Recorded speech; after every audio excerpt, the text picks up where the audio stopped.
Në një komunë pranë Mantovës në Itali, diçka shokuese ka ndodhur, ishte një punojse gjendjes civile e cila zbuloi se personi që shihni pikërisht në këtë krah të ekranit është burr dhe ishte duke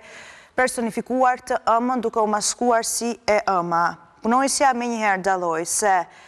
ky 70 vjeçar kishte vendosur një paruke dhe kishte veshur rrobat e të ëmës në mënyrë që mund të mblidhte çdo muaj pensionin e saj. Duke lajmëruar menjëherë e prorët, që lajmëruan kryetarin e bashkisë dhe policinë lokale, nisi një hetim që krahasoi fotot e bëra në komunë 2 javë më parë me atë të kartës së identitetit të skaduar 10 vite më parë të zonjës, të cilës i takonte në fakt edhe pensioni. Graciela Del Olio quhet edhe gruaja, e cila pas operacioneve të cilat u kryen në shtëpinë e saj, u zbulua se ishte ndarë nga jeta dhe u gjet e mumifikuar në shtëpinë e saj, ku jetonte dhe djali infermier 70 vjeçar. Ky fundit vishte rrobat e së ëmës, e cila ishte ndarë nga jeta, vendoste paruke dhe hiqej si ajo në mënyrë që të merrte edhe pensionin e saj. Në fakt është një ndër ato situata që ka shokuar të gjithë Italinë, vërtet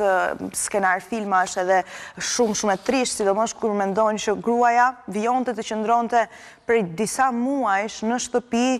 pa jetë nga djali saj, i cili duket se donte thjesht të merrte pensionin dhe të jetonte me lekët e së ëmës.